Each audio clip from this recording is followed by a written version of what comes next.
I totally believe that the gods of ancient times could actually have been aliens. I don't know if you remember the big Mayan 2012 calendar scare. Everybody thought the world was going to end, and it was significant because it was actually a really good friend of mine's birthday. So we actually threw a party, being stupid and kind of making fun of the situation. But what happened out of that is it got me into researching both the Mayans, Mesoamerica, and particularly the Aztec people really came to interest me because they had so many gods and so many deities, things that were part of their everyday culture. They had god of wine, god of fertility, god of birth, god of war, god of maize. In fact, if I remember correctly, they actually had 4 different gods for corn. One for red corn, one for yellow corn, one for white corn, one for black corn. So they have these deities that they assign to significant portions of their life. But if you look into the Aztec culture a little bit more, what's crazy about that fact is they actually had 400 celestial sky. They had 400 sky gods. 400. During the day, they had 400. And then they had 400 at night.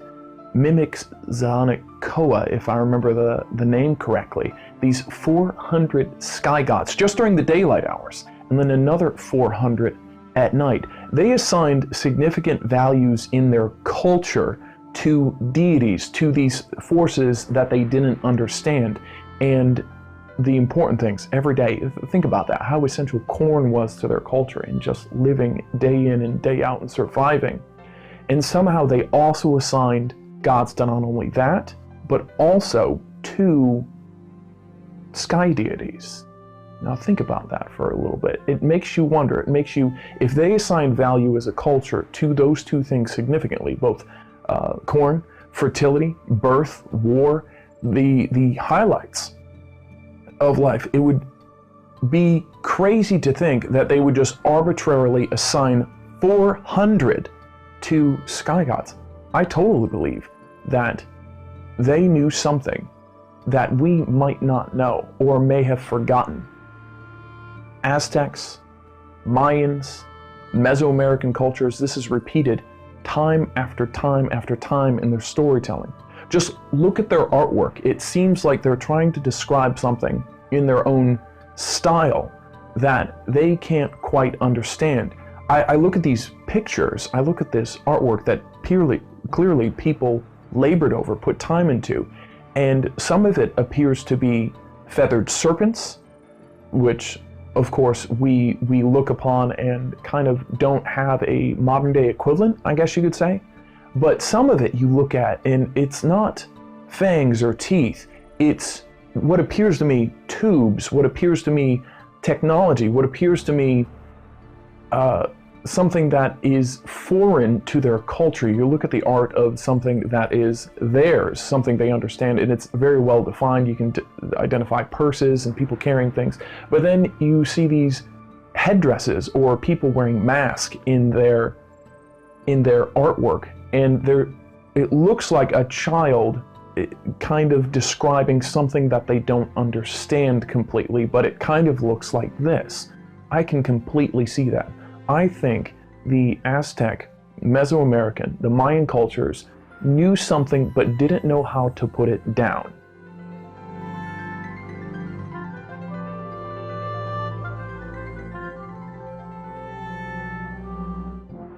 For millennia, ancient man hunted and gathered like many animals on our planet. But something happened, something amazing. Suddenly, after thousands of generations, mankind settled down and civilization emerged.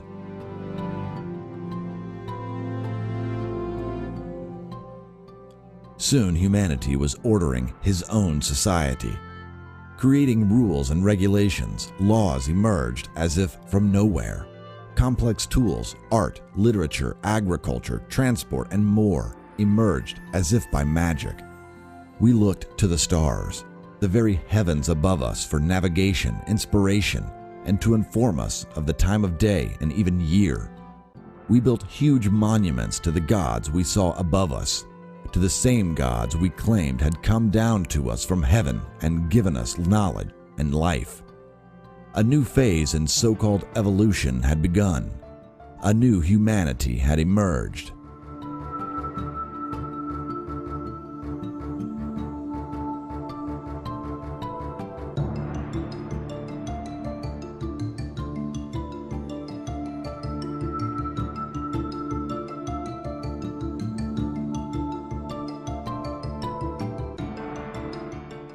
The gods were aliens. The change in humanity was genetic. The knowledge was given to the chosen few by the ancient watchers over mankind. This is their story.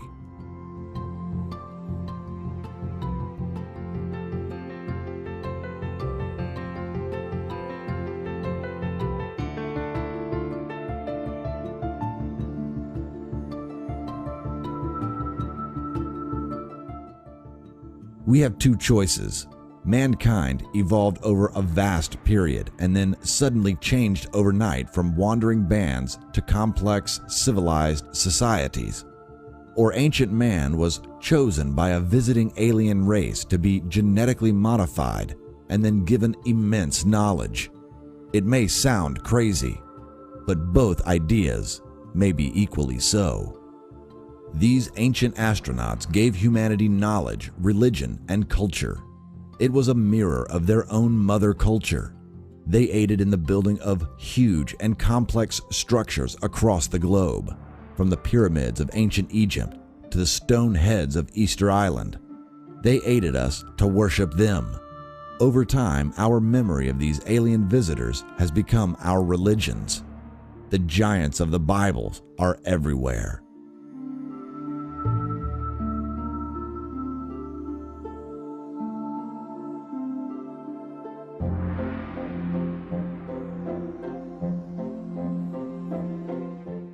Many say this idea is madness, that history is known to us, that we know the course of human advancement, but these claims are wrong. There are in fact a great many gaps in the documented historical and archaeological records. These gaps can only be filled with an external explanation. There is in fact a huge amount of historical and archaeological evidence to prove that our history was created by the ancient astronauts. Artifacts that we have discovered from ancient times that simply do not fit in with the period. Artifacts beyond the capabilities of early man. Artifacts that reveal the likeness of our alien ancestors, angels, fairies, giants, and other beings from tales of times past are folk memories of our ancestral deities. An archaeological example of these folk memories are the Dogu figurines from Japan, dating back to as far as 1000 BC. There are no reasons known to have these strange humanoid depictions unless they are artistic interpretations of the ancient gods that descended from the skies.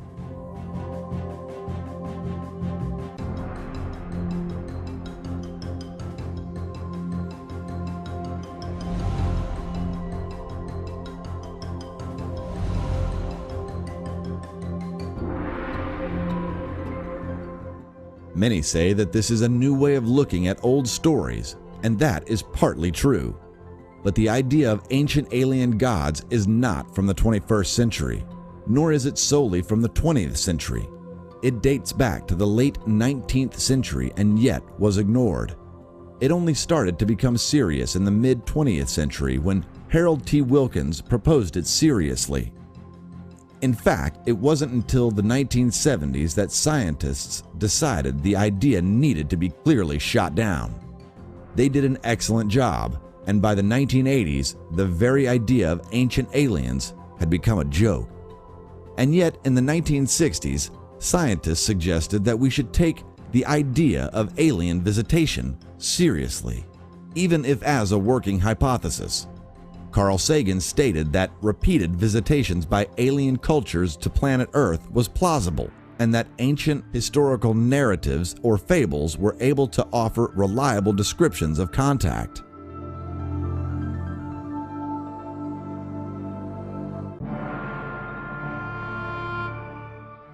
As an example of this idea is the story of a French explorer in the late 18th century who visited the northwest coast of America and made first contact with the Tlingit people.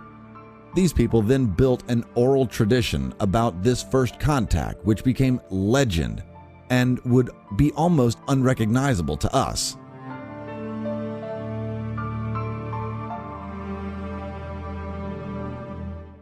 The point here is that a brief contact with an alien culture is recorded by humanity, even if in oral tradition. When such contact is written down or recorded in artifacts, then the evidence becomes even stronger.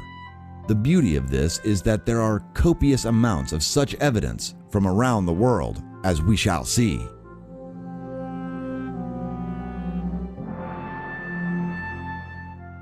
Take the Assyrian or Babylonian fish deity, Oannes or Dagon.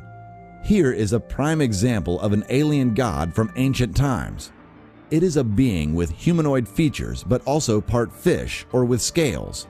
Oannes came to the people of Sumeria and gave them vast knowledge: agriculture, mathematics, art, healing, and more. Eventually, this tale would be remembered in the Bible of the Christians as Jonah, who was swallowed by the whale, a large fish.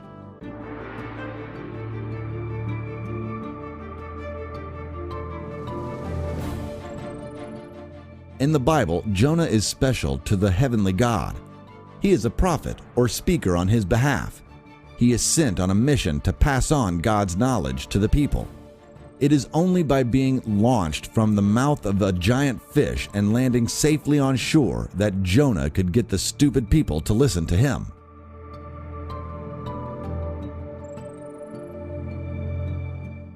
Apparently, it's perfectly okay to believe that all of this is true, and yet ridiculous to believe that this is a folk memory of a very real, special, intellectual being trying to get humans to learn.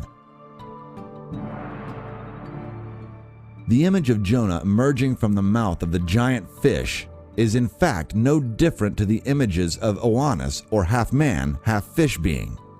It is an alien creature sent by the alien gods to impart knowledge. A great many ancient deities are part human and part beast. Historians simply believe that these are ideas of power or knowledge, anthropomorphic depictions of spirits of nature. But what if they were true depictions of humanoids that didn't quite look right to our ancestors? This indeed would explain why cultures across the globe depicted their gods in this manner. There are numerous artifacts to prove this point. There are also numerous works of art from history showing alien craft in the skies above us and even interacting with us, creating the religions we have today.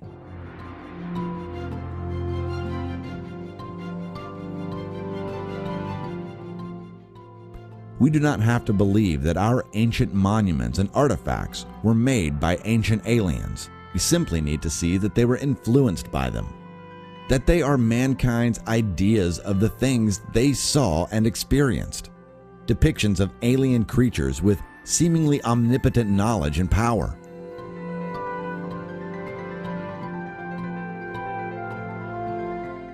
If I were to step back in time 2,000 or 3,000 years, I too would appear strange and yet all-powerful to our ancestors.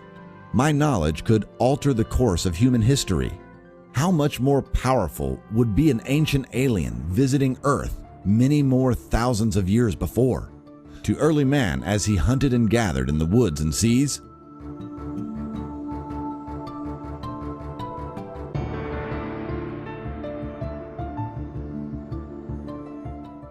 Great monuments around the world still to this day hold secrets within them that man in the 21st century has yet to unlock. How can it be that the builders of Stonehenge 4,000 or 5,000 years ago knew so much more than we do? How it could be that the great pyramids of Egypt are still holding on to their secrets? It is simple. The knowledge has been lost, or it left in craft and flew back to heaven.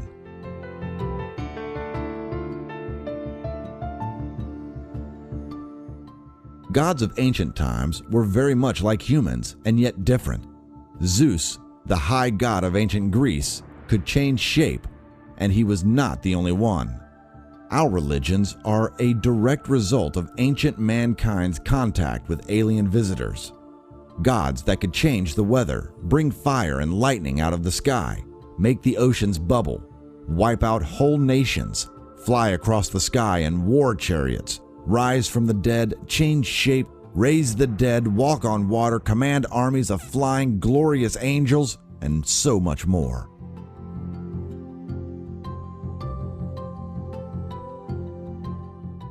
Where these ancient beings came from, we simply do not know, but they came. We can say with relative certainty that they came at least 5,000 years before Christ, and probably in Sumeria, Turkey, and Africa, for it is here that civilization emerged.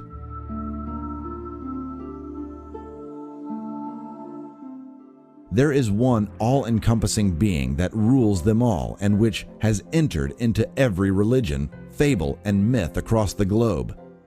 It has been misunderstood as a reptile by some, but the truth is that our ancestors saw this wise, all-knowing, and healing deity as a serpent.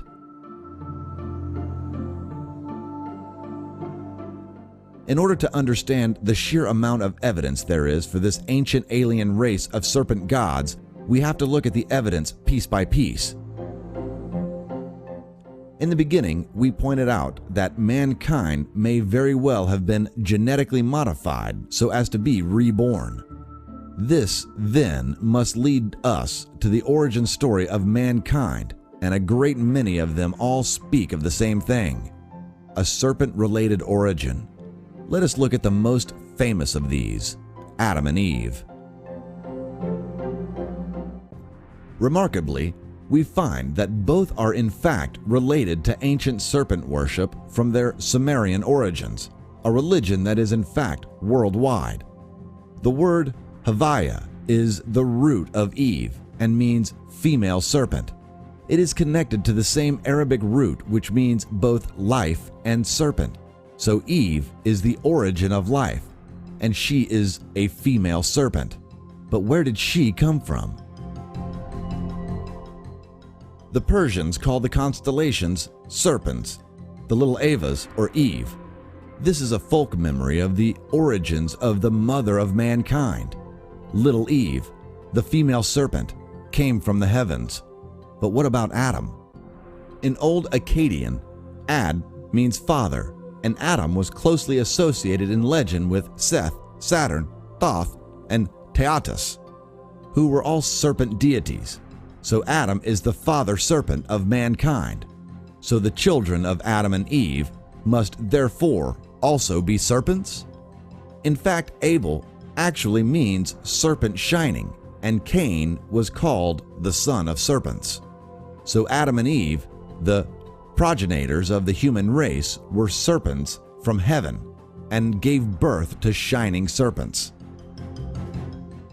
Why would this be if not to explain the origin of our species to those with the eyes to see?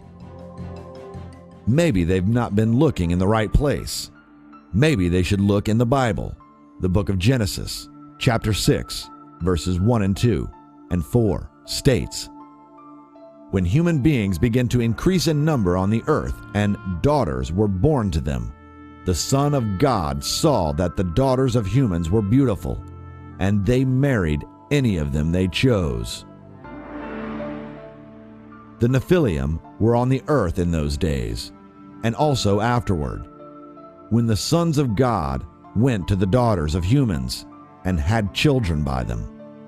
This is extremely clear. A group called the Nephilim, or sons of God, were on earth, and they saw the women and mated with them. What is all this about if not a written account of shining beings coming down to earth and mating? The King James Version translates Nephilim as giants.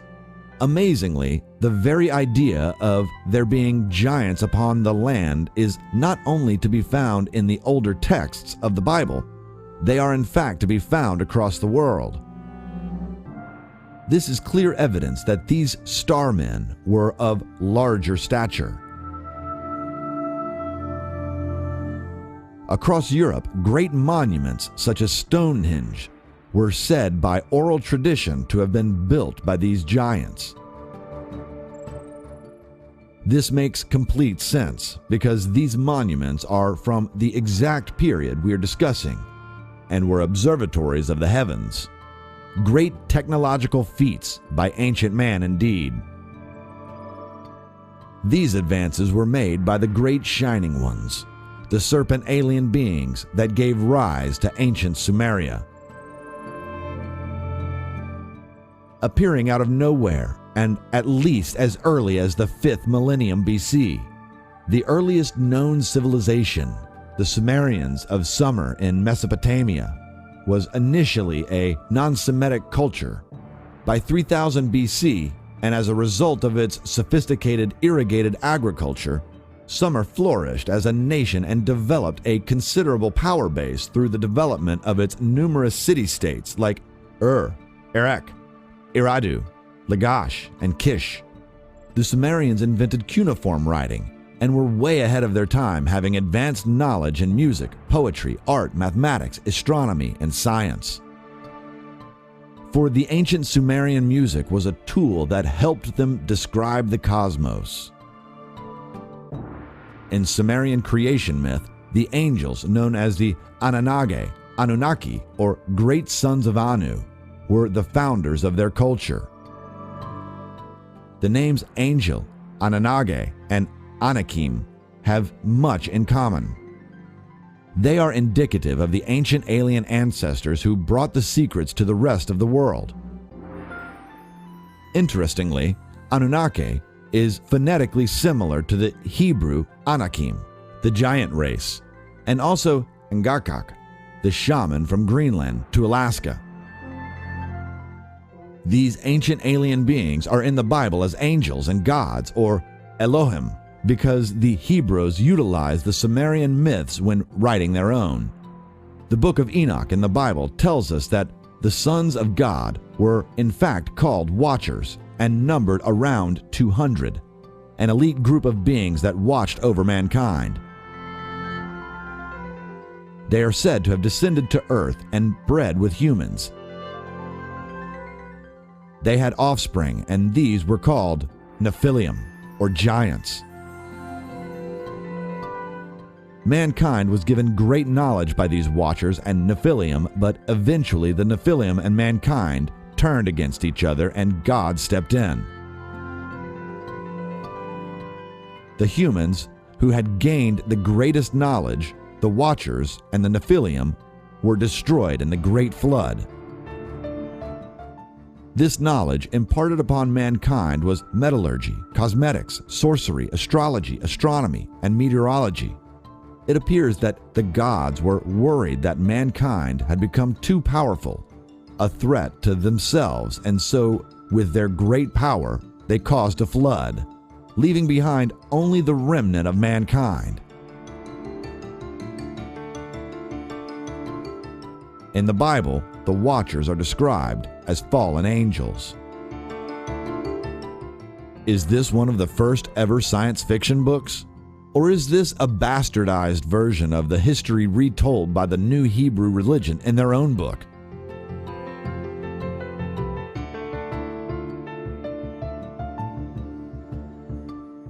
Is this really an historical account of ancient aliens visiting the earth to observe them?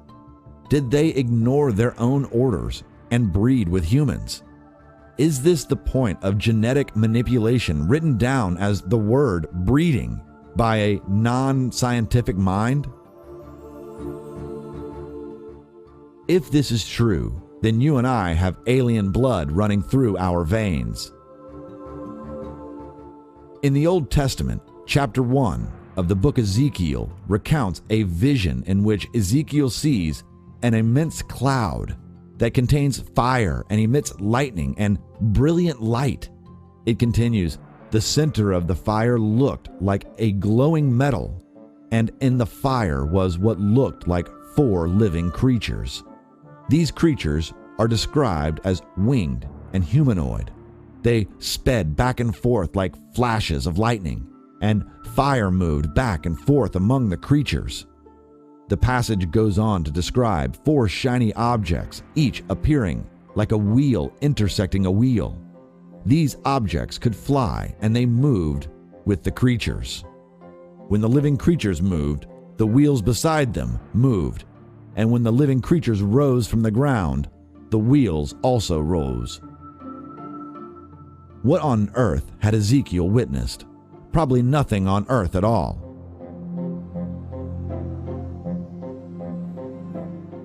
This is obviously an ancient man's depiction of a UFO lighting up the sky.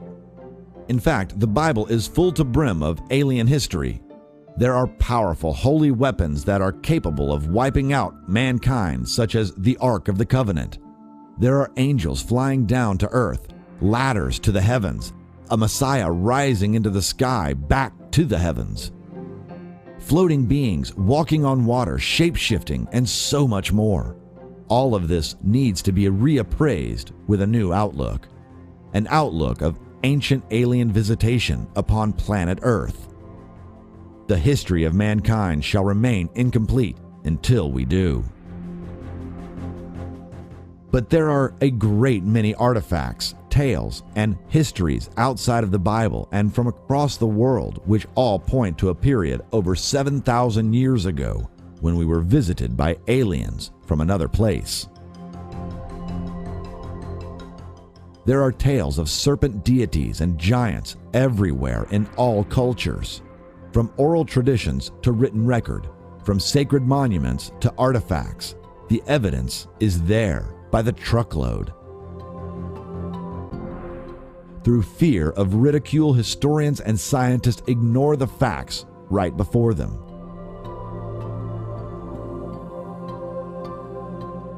Let us return to the Watchers once more, for herein lies the truth. When Cain and his wife bore Enoch and built a city called Enoch, we have the people of Cain, or the son of serpents, being consecrated before God. Enoch was the son of Cain, who was the son of Adam and Eve. He was therefore himself one of the Nephilim, the sons of aliens.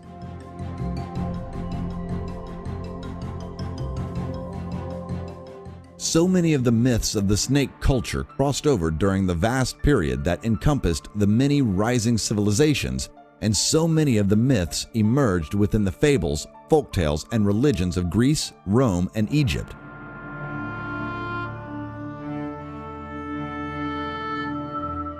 They took on the ideas of the earlier beliefs and fostered them, adding their own unique element. The Western mythologies then took these classical structures and built upon them further. But we can see the prevalence of the serpent culture even within the names of the various places and deities from antiquity. Eusebius is credited with announcing to the world that even the Zoroastrians called their expanse of heaven after the serpent. This is true of many cultures. The heavens was described as the place of serpents.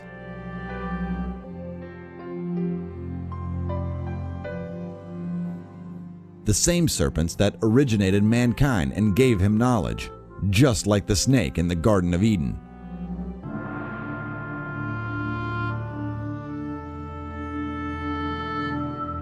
In Chaldea, the most ancient of places, the city of Opis on the Tigris is named after the serpent, and it is said that the people there were addicted to the divination and worship of the serpent.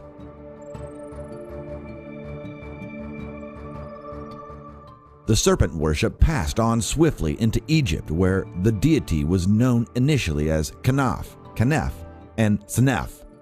Later it became Ob or Ob, the royal serpent or basilisk. One of the chief deities was Vulcan, who Cicero styled as Opus, another serpent term.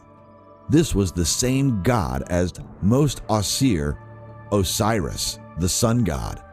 Osiris was often known also as Abel or Pythos Sol, with great pillars of stone dedicated to his worship.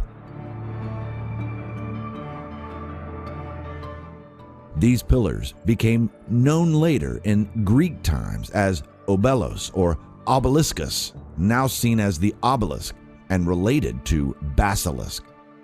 They reached towards the heavens, back home where they came from, as if pointing a finger. Think about that for a moment. One of the most iconic monuments in the world is the obelisk, named after the serpent deities that gave mankind the knowledge to build them, and it points home. With this knowledge, a new investigation should be undertaken to work out precisely where these ancient monuments pointed in the heavens. Are these really clues left behind our ancient alien gods for us to discover when the time is right? Even modern places' names show a link with the most ancient serpent worship. Opus, Ophis, Opionia, Ophiusa, Obatha, Obana, Opichi, and many more were originators of these modern names. Ethiopia, for instance, comes from Thoth and Athoth, or a mistaken translation of Aethophion, a sacred title for the followers of the serpent deity. Thus, it could be that Ethiopia or Aethiopia came directly from the term Aethope and Aethopus, worshippers of the snake. Even the original names for roads shows the remarkable divergence of the snake cults. A people called Kuthites or Haliadae settled on this beautiful island, and they were also known as Hivites or Ophites, followers of the snake. The island was named Ophiusa. There is the oral tradition which emerges that Rhodes was once swarming with snakes. It was in fact swarming with snake followers. The modern term for Rhodes could also be from the Syriac term for serpent, rad. The same myths are true of many places. Even Cyprus was once called Ophiusus or Opiotus, from the proliferation of serpents said to have been found here.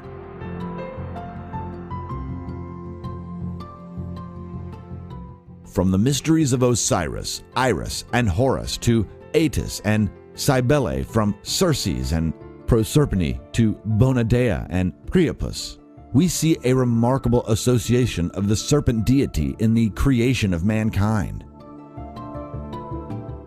There was a great secret spread with these myths by the people of the serpent, a secret which spread across continents, then embedded into local culture, changing slowly with time into modern myths and religions. And yet, all along, they really held the truth about the origin of mankind and our knowledge and rise to great civilizations.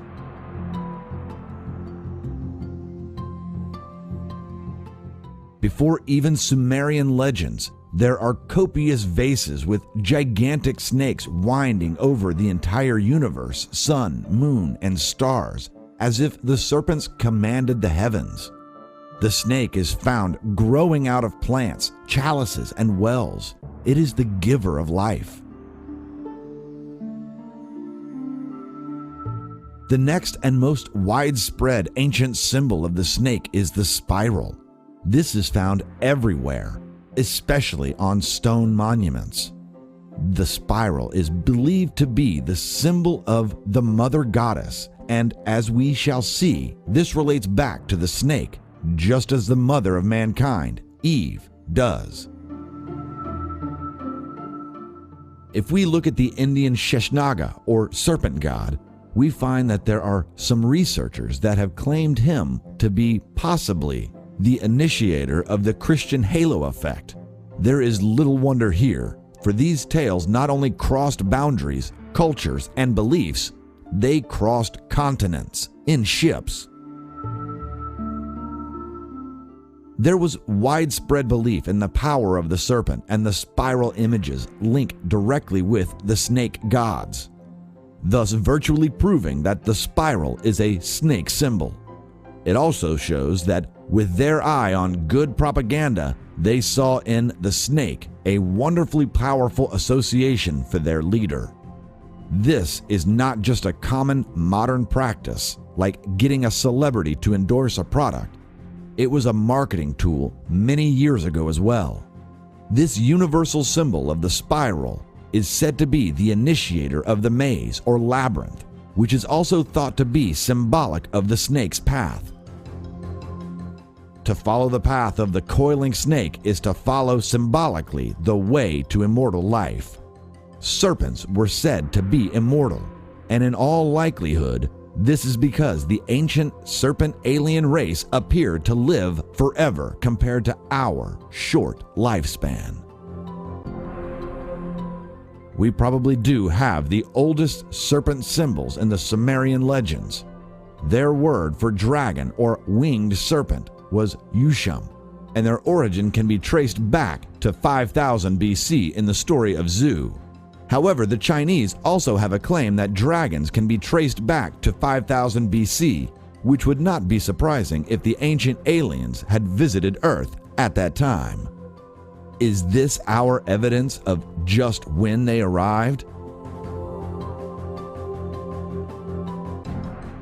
But there are older legends, and as we shall see, these legends emerged largely from Africa, probably fermenting in the growing power struggles which ensued with a growing number of people and the emerging altered civilizations being fostered by the ancient aliens. In Central Africa, the peculiar and famous Dogon people have a divine serpent called Lebe, who is the first member of the living dead. It is a serpent who has the first power to overcome actual death. He is not a man, for no man can overcome death. He is a serpent god, which has come to them from above. These Dogons still believe in Lebe, but their belief goes back to the origins of their tribe. An oral tradition, which is sometimes stronger and more believable than written texts, especially when we consider that many ancient texts have been altered and manipulated by those in power. The Christian Church has been guilty of this act for hundreds of years. Indoctrinating the illiterate into their new propaganda and taking the originator's name in vain for the purpose of power.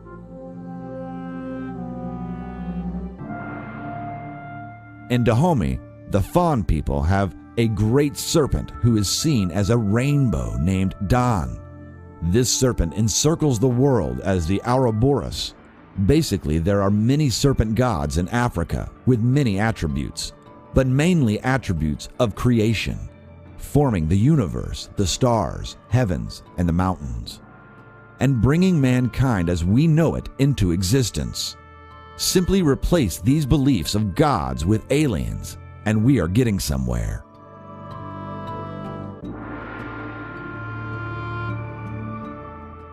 In the fantastic array of Egyptian legend, there are those gods which have always stood the test of popularity. One of these is Osiris, who, it was said, entered the tail of the great serpent, was drawn through its body, and came out the mouth, born anew.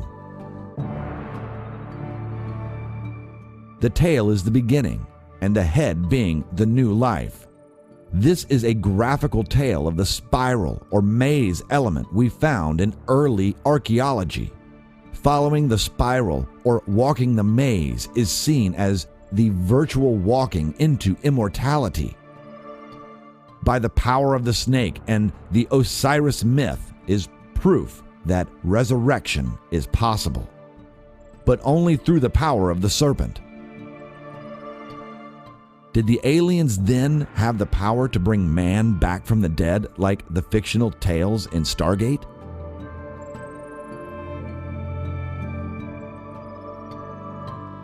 Another great and powerful name in the Egyptian pantheon has to be Isis. Sacred snakes were said to have lived in the temples of Isis and gave oracles. Just replace sacred snake with aliens, and we have powerful beings able to offer up wise counsel and predict the future. It was believed that horrendous disasters would befall Egypt if the snakes ever decided to leave. The great powerful queen goddess Isis was given power over the poison of the serpent and the scorpion. In one text, Isis lays her hands on a poisoned child and casts out the poison. Egypt's mother of creation, Per-Uatchit, was also a serpent. The hieroglyphic snake stood for goddess and eventually Uraeus, later to become one of the secret names for God in medieval alchemy, a subtle allusion to God being both male and yet female. This Egyptian Uraeus, or asp, was a guardian god of the Delta region. It is the name for the snake which is seen on the foreheads of pharaohs. It is the Egyptian cobra, and was said to be the snake Cleopatra chose to use when committing suicide. It would be the bite of the asp which would lead her into eternal life. This is how it was seen, not as terrible and wasteful suicide as we would see it today, but a stealing of her soul from those who would oppress her and deliver her up to life immortal in the other world. Take all of this now and turn it towards the ancient aliens. We have the power of the serpent giving the queen the ability to travel to the other world, a world where the gods lived. This is the immortality that the serpent can bring. This journey of discovery becomes ever more exciting when we see things like this clearly, and old stories are not only brought back to life, but are given a new dimension. Suddenly, fanciful ideas become the foundation of a whole new history of the world. That story people have retold for generations are in fact vessels of hidden knowledge, and that we are the ones who can now see the truth revealed for the first time.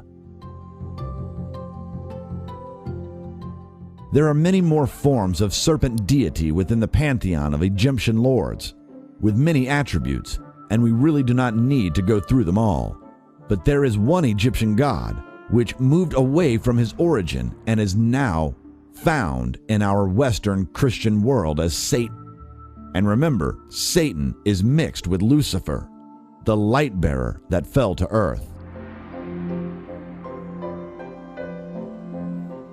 One of the attributes of the Egyptian Set was the serpent, and as Set-Hen, he became Satan when the Hebrews immigrated.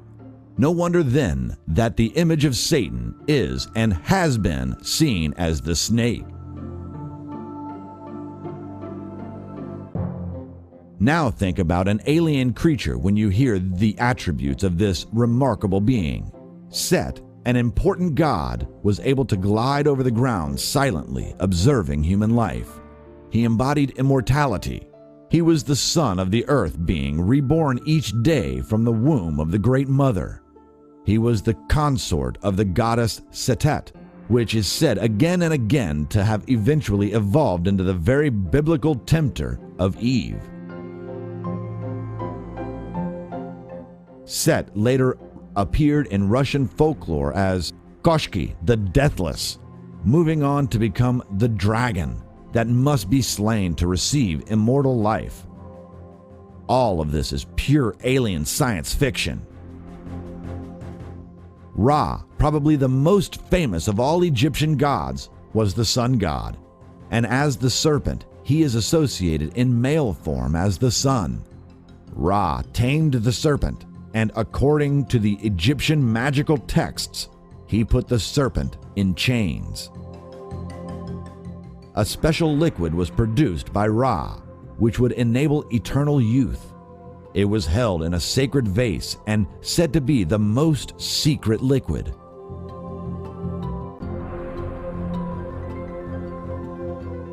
The great and powerful Ra, the sun and snake god, tamed the serpent and produced a magical liquid which not only bestows immortality, but is kept in a sacred vase. Does this reveal that the very tales of the Holy Grail itself could be in fact linked to some amazing science brought to us by ancient aliens?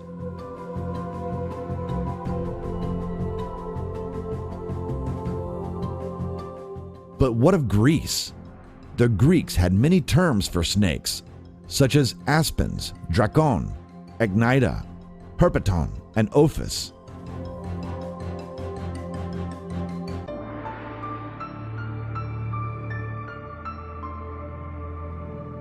Kraken is also a powerful Greek serpent, this time of the sea. Kr is Sanskrit for creator, and this kind of etymology must show the powerful links between the various cultures of the ancient world and the fact that all cultures saw the ancient alien serpent breed to have been creators of mankind. A kraken means great fire or light or great one. Egyptian mythology states Aker keepeth ward over the wicked. The great light watched over the ordinary people, the humans.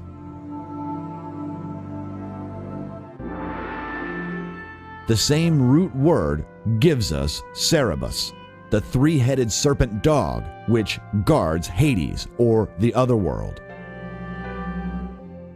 Ichthus, the secret name of Jesus, is claimed by most entomologists to be the same as Iacchus or Bacchus, and as Longfellow Beatty points out in The Garden of the Golden Flower, Bacchus bore the same mystery name as Jesus, Ichthus, the fish. Bacchus was the son of Zeus and is the same as Dionysus, who was born as a serpent and represented as a bearded man, crowned with a vine and ivy, which are two plants associated with the serpent. Bacchus is a serpent god. The sign of the serpent was Ichthus, which strangely became a fish when taken by a new Messiah, Jesus. This is basically the same imagery as Oannes or Jonah, as we have already seen. Bacchus is also and strangely the guardian spirit of Islam. According to Midas, Bacchus possessed the philosopher's stone. That is, he could turn water into wine or give new life. And indeed, it was Bacchus who gave Midas the golden touch, a gift both wonderful and deadly, like the snake. And we should remember that gold was the symbol for immortality. So we may have here, in the story of King Midas, a subtle lesson. The golden touch of Midas was both wonderful and yet deadly. One had to use it sparingly, and it symbolically pointed towards immortality bestowed upon Midas by a serpent deity. Again, amazing power of life creating and life resurrecting, bestowed by an ancient and mysterious serpent group of deities that came down from the heavens.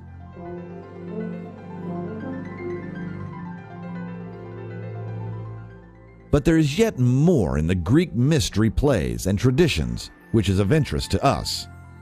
There is an interesting staff, similar to the caduceus, called the thyros. This is entwined with the vine or ivy, which we know to be symbolic of immortality and the serpent. It is surmounted with a pine cone, which signifies immortality. This staff is the life force, like the Indian Kundalini, and is chiefly associated with Bacchus and Dionysus, but it is also found in Egypt, Phoenicia, and among the Hebrews. Is this powerful staff symbol a folk memory of an amazing piece of alien technology? A rod of the gods? we have found that there are mythological and legendary links between all the messianic deities, and now this is a symbolic link. All the saviors from classical and Hebraic literature are there simply to bring us knowledge and eternal life, and their tool is the serpent.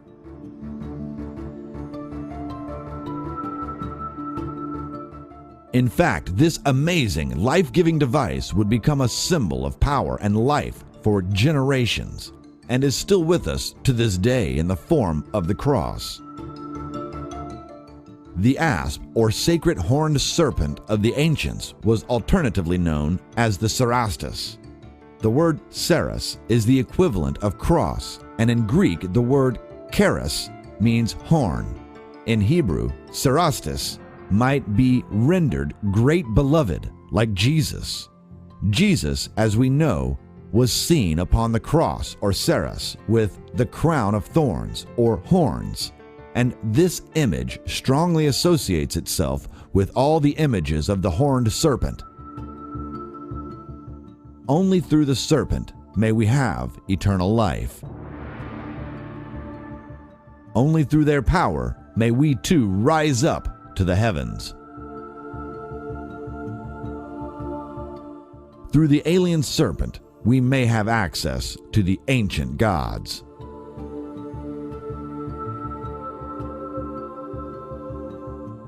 The Greek god Ophiuchus, which means he who holds the serpent, came to represent Asclepius, the ancient healer now seen in the stars, because that is where he returned.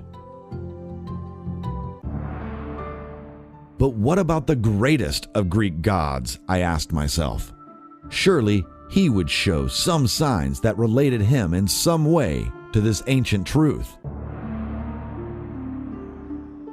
I did not have to search far. Although Zeus, as the father of Greek pantheon, is never depicted with serpents, he is when in the form of the Olympian Zeus, Mylikios, who takes on the form of a serpent to attend the spring rites of the mother goddess Earth. Indeed, Zeus actually took the form of the serpent, Ophion, to avoid the ravages of his father Kronos, or time.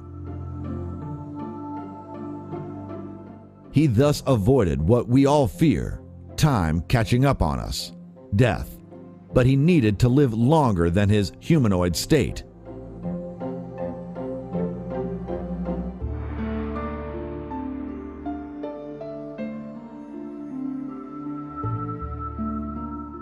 Again, we have evidence of ancient gods shape-shifting, and here we discover why. The physiology of the ancient race enabled longer lives. Ours seemed trapped into a specific timetable, whether by accident or design. Zeus also utilized his own angels. The Greek daemons would later become Christian demons, and which were invisible beings assigned by Zeus as guardian spirits to guide and give wise counsel. They appeared as handsome youths or wise serpents. This greatest of Greek gods utilized the snake to avoid death and to bestow wisdom.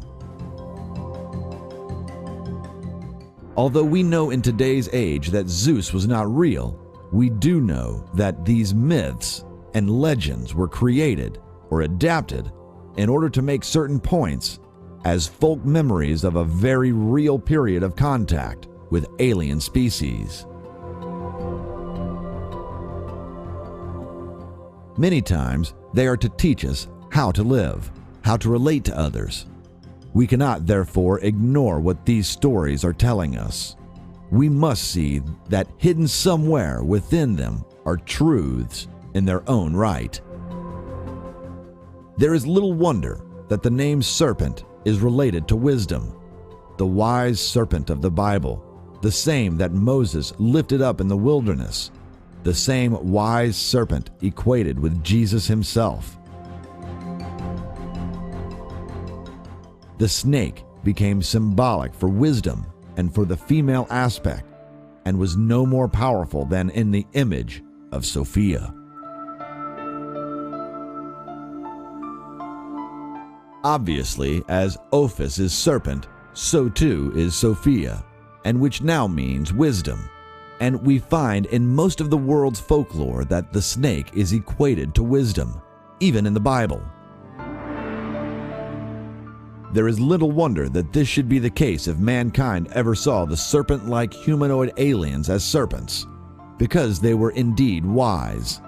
It cannot be that the humble snake was seen as wise. The question is, why did the ancient alien gods come to Earth, genetically alter the human race, and teach them? Were they looking for worshippers? Would a superior race really desire such a thing? Or were they looking for slaves? Or are we seeing this a too human way? Are we able to reason their motives? Some have said the aliens needed slaves to mine for gold, but modern science has discovered that gold is everywhere in the universe and easily available from meteors and other objects in space. Why would they come light years to collect gold? I suggest a new theory, and one that relates to all that has been said. The one main thing that comes up again and again and again is immortality. Could it be that our ancient alien race were dying? Could it be that they needed new genetic stock to breed with or possess? Today, scientists believe that the ancient astronaut hypothesis is actually not wrong and may in fact be true, but they have as yet to discover evidence.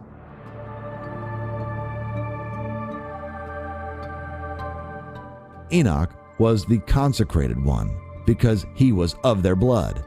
He would later write up the history of these fallen wanderers who spread across the globe as the great shining ones. Teaching, measuring, and building the world's most mysterious ancient monuments. Of course, we must not forget the seraphim of Numbers 21:6 and elsewhere. These are not mystical beings. They have hands, face, legs, but do they have powers from God? Because they are in the light, and they have the symbolic wings of the early shaman, the bird flight, the dreamtime trance ability to fly. Their name means shining ones or fiery serpents. They are enlightened beings via the power of the serpent. Mystical Jewish literature tells us that the angels can fly, tell the future, shapeshift, speak Hebrew, and are the emanations of the divine shining light. They are aliens. In the Old Testament, God is indistinguishable from the angel or messenger known as Yahweh. He looks the same and acts as his representative. There is no difference here from Babylonian, Egyptian, and Sumeria.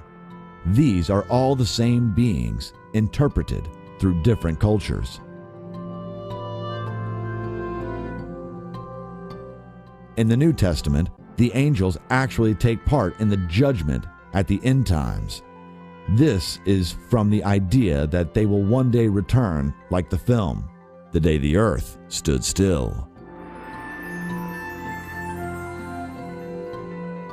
We are told that the Nephilim, or Watchers, are the angels who seem to have been the military arm of the Shining Ones, and who were initially employed to guard the Garden of Eden.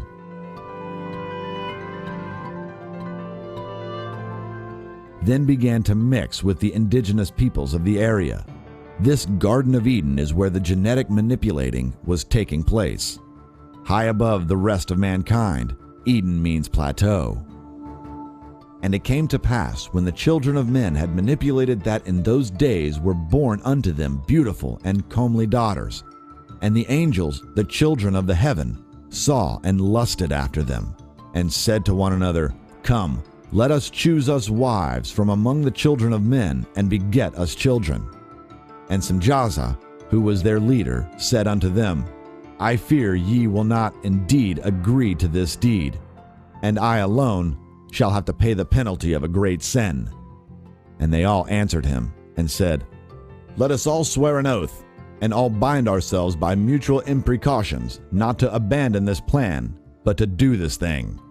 Then swear they all together and bound themselves by mutual imprecautions upon it. Book of Enoch. From this union a hybrid race was produced, a race of giants, so we're told. And all the others together with them took unto themselves wives, and each chose for himself one, and they began to go in unto them, and to defile themselves with them.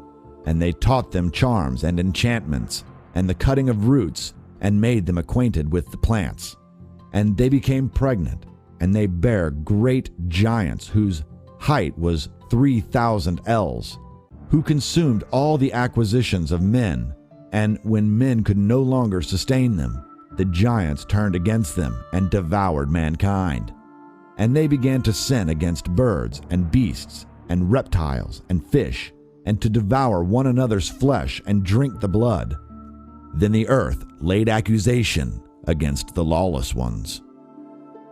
And then Michael, Uriel, Raphael, and Gabriel looked down from the heavens and saw much blood being shed upon the earth, and all lawlessness being wrought upon the earth. These insurgents also passed on knowledge and taught them combat and how to make weapons. And Azazel taught men to make swords and knives and shields and breastplates, and made known to them the metals of the earth and the art of working them, and bracelets and ornaments, and the use of antimony, and the beautifying of the eyelids, and all kinds of costly stones, and all coloring tinctures.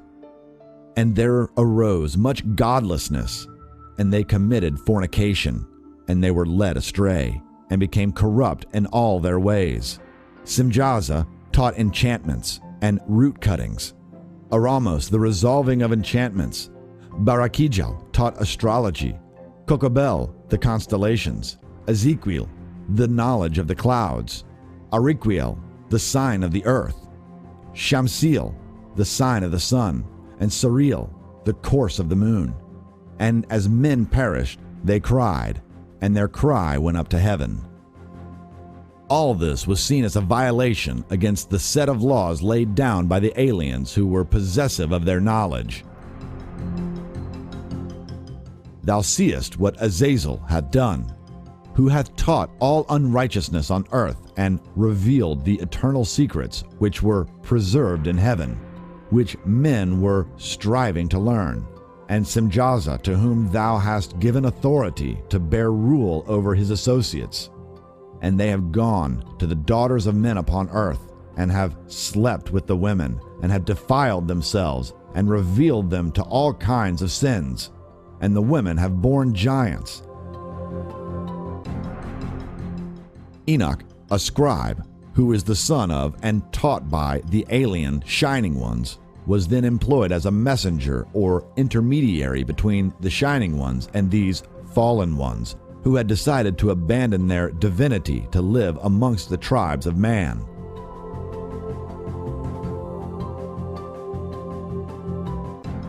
Enoch was then sent to tell the insurgents that a severe sentence had been passed on them and that they were soon to be punished.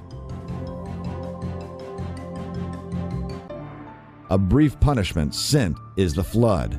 It is as if the Shining Ones wanted to wash away the sins of the earth that had been created by their own kind, the fallen ones.